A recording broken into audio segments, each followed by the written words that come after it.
Hello everyone, कैसे हैं आप लोग। एक बार प्लीज ऑडियो वीडियो बता दीजिए। सभी लोग ऑडियो वीडियो बता दीजिए और क्लास में आ जाइए फटाफट से। शुरू करते हैं आज का सेशन। मेरा नाम वर्षा गौर है। मैं आपकी पब्लिक एडमिनिस्ट्रेशन के एजुकेटर हूँ। फिलहाल हायर एजुकेशन के क्वेश्चन सॉल्व करा रही हूँ।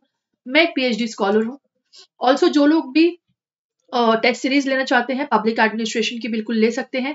799 में आपको 10 मॉक टेस्ट मिलेंगे। इसी के साथ पेपर 2 की अगर आप टेस्ट सीरीज लेना चाहते हैं तो वो भी आपको 1499 में पेपर 1 प्लस पेपर 2 कंबाइन आपको उपलब्ध हो जाएंगे। ठीक है। और 799 में केवल आपको पेपर 1 या पेपर 2, ये मैं पब्लिक एडमिनिस्ट्रेशन की बात कर रही हूँ। ठीक है। इसी के साथ जो भी आपकी क्वेरी हो बिल्कुल हेल्पलाइन नंबर पर आप सॉल्व कर सकते हैं। ऑल्सो काउंटडाउन सीरीज आपकी चल रही है जिसको 9:30 बजे मैं हायर एजुकेशन पढ़ा रही हूँ। इसी के साथ आप ये सब जो लाइव सेशन है, आज आप ये प्रीमियर देख रहे होंगे। एक बात मैं आप सभी बच्चों को बोलना चाहती हूँ कि ये सेशन भले ही रिकॉर्डिंग है, लेकिन आफ्टर द क्लास आप बिल्कुल जो है कमेंट सेक्शन में प्रेजेंट लगा सकते हैं।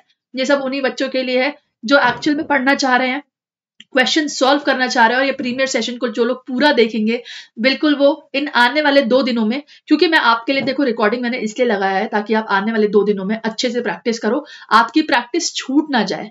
तो बिल्कुल प्रेजेंट जरूर लगाएंगे नीचे कमेंट सेक्शन में आफ्टर द क्लास, ताकि मैं जो है जब मैं 25 को ये क्लास लाइव लूं उस दिन मैं देख सकूं कि कितने लोग प्रेजेंट थे और मैं आपकी लिस्ट जो है उस क्लास में दिखाऊंगी। ठीक है। चलिए, फिलहाल हायर एजुकेशन का सेशन जो है मैं 9:30 बजे लेती हूँ। इसी के साथ पब्लिक एडमिनिस्ट्रेशन मैं आपको 6 बजे पढ़ाती हूँ। इंपॉर्टेंट सेशन होने वाला है आज पब्लिक एडमिनिस्ट्रेशन में। कैग करेंगे हम और साथ ही कल हम करेंगे लोकपाल और लोकायुक्ता। इंपॉर्टेंट है आप सभी के लिए। ठीक है। और आपकी जेआरएफ अड्डा एप्लीकेशन, गुड न्यूज, वापस आ चुकी है। डाउनलोड करिए ऐप। इसमें आपको पीडीएफ्स मिल जाएंगे। अब सारी की सारी एक्सेस आपको इसमें मिल जाएगा। मटेरियल जो है कंसोलिडेट वे में जो है यहाँ पर होगा। क्लासेस एक सही सीक्वेंस में जो है यहाँ पर मिलेंगी आपको आपके सब्जेक्ट के अनुसार। बहुत बढ़िया अपॉर्चुनिटी, खुशखबरी बिल्कुल बाहर आ गई है पब्लिक एडमिनिस्ट्रेशन और इनफैक्ट बाकी सभी सब्जेक्ट्स की जेआरएफ अड्डा एप्लीकेशन के साथ। आप लोग बिल्कुल देख सकते हैं न्यू एप्लीकेशन कैसी है, यूज करके बताइए कैसा है इंटरफेस। सब कुछ जो है आप लोग बताएंगे। इसी के साथ एक बार फिर बता दूं, सेशन जो है प्रीमियर है आप सभी का मेरे प्यारे बच्चों। और ये सेशन जो है, दोबारा बता रही हूँ, कोई भी चीज रिपीटेटिव क्वेश्चन नहीं है, नए क्वेश्चन लेकर आई हूँ। बस चाहती नहीं थी कि आपकी प्रिपरेशन जो है वो रुक जाए, इसलिए 2 दिन भी सेशन लगाए हैं। ये मैं जो है फिजिकली अवेलेबल नहीं थी, तो आप सभी के लिए जो है रिकॉर्डेड सेशन लगाए हैं ताकि आपकी प्रिपरेशन ना रुके। क्वेश्चन सॉल्व करना, आंसर बताना, बिल्कुल क्लासेस अटेंड करना और after the class comment section में प्रेजेंट जरूर लगा के जाना। आपकी अटेंडेंस लग रही है यहाँ पे। ठीक है। चलिए शुरू करते हैं। पहला क्वेश्चन आपकी स्क्रीन में। दोबारा से good morning all of you, welcome to the class. The Act of Incorporation passed by Lord Canning in February 1857 provided for the establishment of the following universities. बताइए क्या होगा आंसर। कैलकाटा, दिल्ली, बॉम्बे, मद्रास। हिंदी वाले बच्चे भी देख लीजिए। फरवरी 1857 में लॉर्ड कैनिंग द्वारा पारित निगमंगम जो भी है अधिनियम में निम्नलिखित में से किस विश्वविद्यालय की स्थापना का प्रावधान था। कलकत्ता, दिल्ली, बम्बई, मद्रास। जल्दी जल्दी से क्वेश्चन के आंसर दीजिए। काफी लोग जो है आंसर कर रहे हैं, अगर तो अच्छी बात है। ठीक है। चलिए आगे बढ़ते हैं।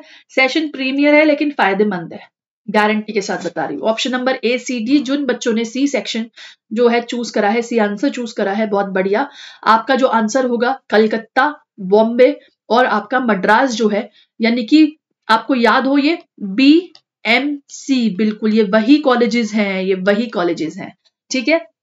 जिनको जो है इनकॉर्पोरेशन पास किया गया था लॉर्ड कैनिंग के द्वारा। ये भी इंपॉर्टेंट चीज है, लॉर्ड कैनिंग के द्वारा जो है आपका एक्ट ऑफ इनकॉर्पोरेशन जो है पास किया गया था। नेक्स्ट क्वेश्चन, स्टेटमेंट 1 आपके लिए है। Governor of the state is the chancellor of deemed universities. Deemed universities can be designed their own syllabus and course. राज्य का राज्यपाल डीम्ड विश्वविद्यालयों का कुलपति होता है, कुलाधिपति होता है। डीम्ड विश्वविद्यालय जो है पाठ्यक्रम और पाठ्यक्रम, चलो आप इंग्लिश में समझ जाओ। का कार्य स्वयं डिजाइन करते हैं। ठीक है, स्टेटमेंट और स्टेटमेंट 1 स्टेटमेंट 2 है, बताइए क्या होगा आंसर। आई नो आप लोग लाइव जो है उतना लाइव के कंपैरेटिवली जो है प्रीमियर्स उतना एंजॉय नहीं करते हो, लेकिन बस आपकी प्रिपरेशन नहीं रुकनी चाहिए, इस वजह से मैं आपके लिए सेशन लेकर आई हूँ। मैं जानती हूँ आप चाहे तो कोई बहुत सारे बच्चों ने सेशन छोड़ भी दिया होगा लेकिन मुझे इतना पता है जो लोग पसंद करते हैं सेशंस बिल्कुल वो क्लास में बने रहेंगे। एक ये लॉयल्टी होती है एक स्टूडेंट के टीचर के प्रति सेशंस लेने की। ठीक है, आई होप काफी लोग जो है लाइव सेशन ले रहे हैं, ऐसा मैं उम्मीद करती हूँ। ठीक है,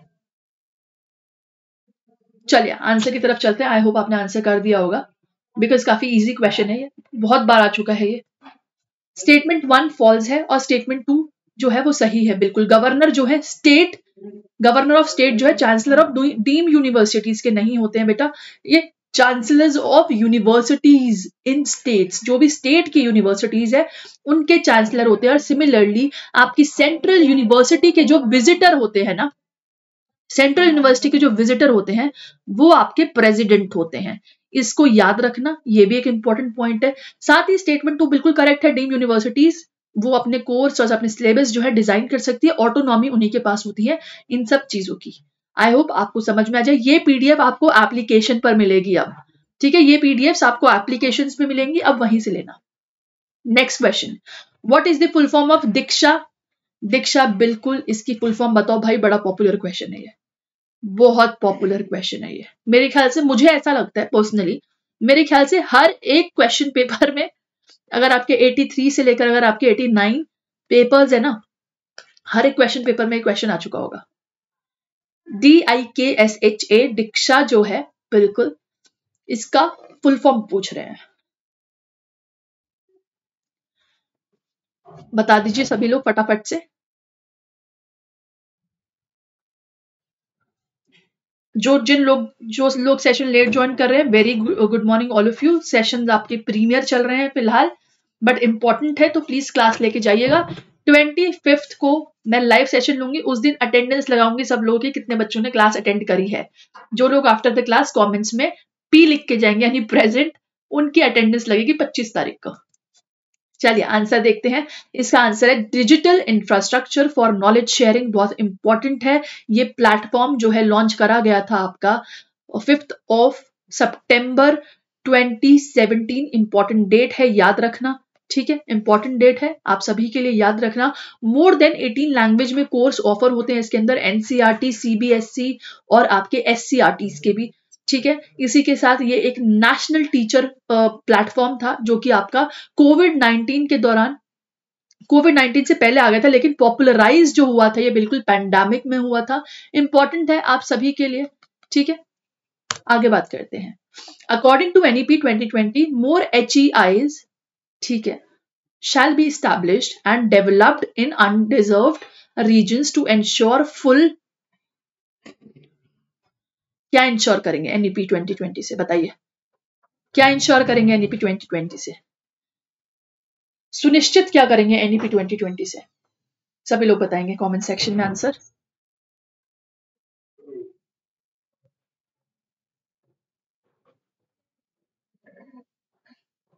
और जो लोग मुझे मिस करेंगे वो भी कमेंट में लिख के जाएंगे कि मैम आज आपकी बहुत याद आई, आपने लाइव क्लास नहीं ली। ठीक है, वो लोग भी कमेंट सेक्शन में लिख देना कि मैम बहुत याद आई आपकी, आज आपने लाइव क्लास नहीं ली। ठीक है, चलो आंसर की तरफ देखो। एक्सेस, इक्विटी, इंक्लूजन, बिल्कुल इंपॉर्टेंट चीज है। ठीक है, एक्सेस, इक्विटी एंड इंक्लूजन की बात आपकी हुई थी हायर एजुकेशन इंस्टीट्यूशन के अंदर, कहां पर, NEP पॉलिसी के अंदर। ठीक है, इंपॉर्टेंट चीज है। एक्सेस मतलब कि सभी को एक्सेस मिलना चाहिए, इक्विटी सभी को सिमिलर इक्वल चीजें मिलनी चाहिए, और साथ ही आपकी इंक्लूजन सभी को जो है इंक्लूड करना चाहिए। इसकी बात आपकी NEP 2020 के अंदर हुई थी। इंपॉर्टेंट है आप सभी के लिए, रिवाइज जरूर करनी है, एक एक चीज रिवाइज जरूर करनी है सभी बच्चों को, एक एक चीज। अगला question, which of the following recommendation were put forward by University Education Commission appointed after independence by Indian government concerning medical education in India, बताइए। ऑप्शंस यहां से चूज करने, ऊपर से चूज करके मत आंसर कर देना। ठीक है, ऊपर से चूज करके आंसर मत कर देना, ऑप्शन यहां से चूज करने। हिंदी वाले बच्चों के लिए यहाँ पर है, नहीं दिख रहा तो थोड़ा सा मैनेज कर लेंगे सभी लोग। हिंदी वालों को भी प्रॉब्लम है थोड़ा सा ना, क्या करें, कोई नहीं देख लो। आई होप मैं सही जगह मुड़ रही होंगी। चलिए, काफी लोगों ने आंसर कर दिया होगा होपफुली। इसका आंसर आपके भाई सारी चीजें इसके अंदर इंक्लूडेड है, ठीक है, सारी चीजें इसके अंदर इंक्लूड है। यूनिवर्सिटी एजुकेशन कमीशन के द्वारा जो है अपॉइंट करी गई थी Indian government after the independence. ये जो कमीशन है आपकी अपॉइंट हुई थी गवर्नमेंट के द्वारा। इन्होंने बहुत सारी रिकमेंडेशंस की बात करी थी, उसी के अंदर आपकी जो है मेडिकल कॉलेजेस जो होते हैं मैक्सिमम नंबर्स जो उसमें होंगे 100 स्टूडेंट्स रहेंगे लगभग।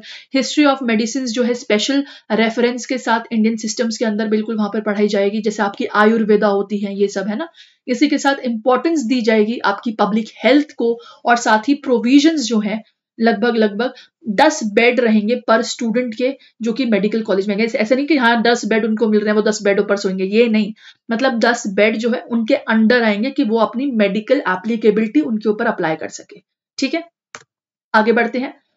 भारत की चिकित्सा, अच्छा हाँ ये भी एक्सप्लेनेशन है ये भी एक्सप्लेनेशन है, पूरा पेज ही दे दिया हिंदी वालों के लिए। गिवन बिलो स्टेटमेंट, 2 स्टेटमेंट फिर से आपकी आ गई हैं, इसको देख लीजिए। NPTEL is smallest online repository in world of courses in engineering, basic science and selected humanities and management studies. NPTEL is joint venture of IITs and IISc funded by Ministry of Education MOE, Government of India, and it is launched in 2003. बता दीजिए क्या होगा answer. इसी के साथ comment section में जो बच्चे देख रहे हैं इस इवेंट को, बिल्कुल NPTEL की फुल फॉर्म भी लिख दीजिए, इंपॉर्टेंट है, बिल्कुल लिखिए।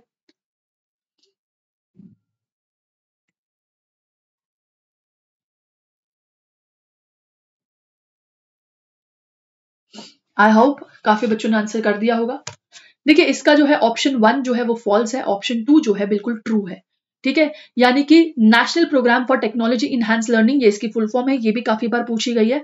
ये एक लार्जेस्ट ऑनलाइन रिपोजिटरी है, स्मॉलेस्ट नहीं है, लार्जेस्ट ऑनलाइन रिपोजिटरी है, जिसके अंदर वर्ल्ड ऑफ कोर्सेज हैं, यानी कि engineering, basic sciences, selected humanities, social sciences सब इसके अंदर है। और ये जॉइंट वेंचर है जो कि आपके IITs IIScs के द्वारा मिनिस्ट्री ऑफ एजुकेशन के अंदर 2003 में लॉन्च हुआ था। ठीक है, इंपॉर्टेंट है।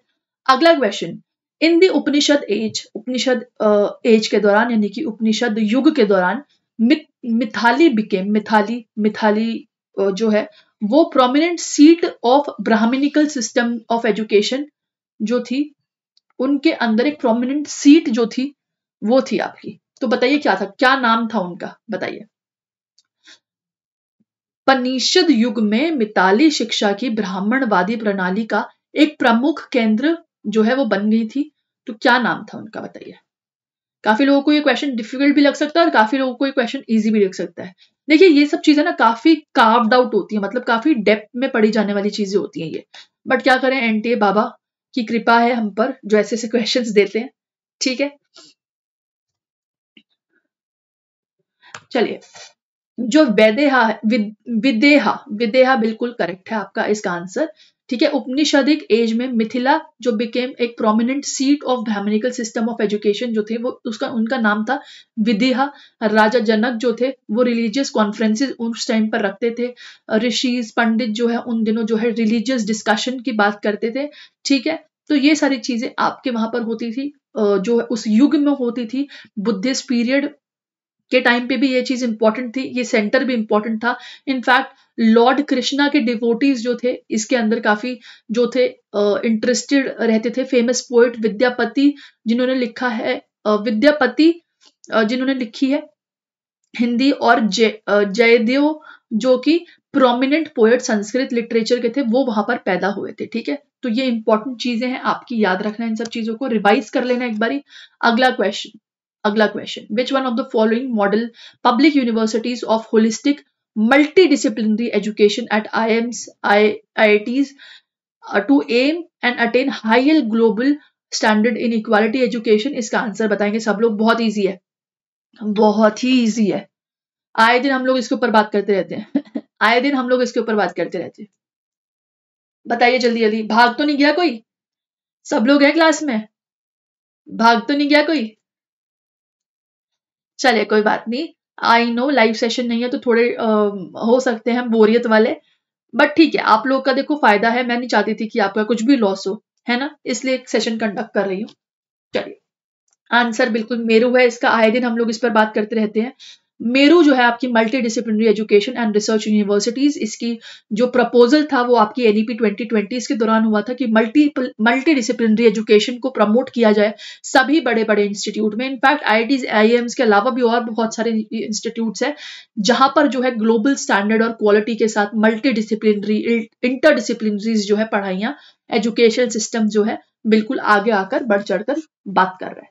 ठीक है, 9th question matching as usual, अच्छा क्वेश्चन है, बहुत बढ़िया क्वेश्चन है। देखिए, स्वयं नेशनल कोऑर्डिनेटर्स हैं और उनके जो है कंटेंट डेवलपमेंट एक जगह पर है, स्वयं के राष्ट्रीय समन्वयक और सामग्री विकास का क्षेत्र जो है वो एक जगह पर लिखे हुए हैं। आपको मैच करना है क्या चीज किससे रिलेट होती है, AICTE, UGC, NPTEL और CEC।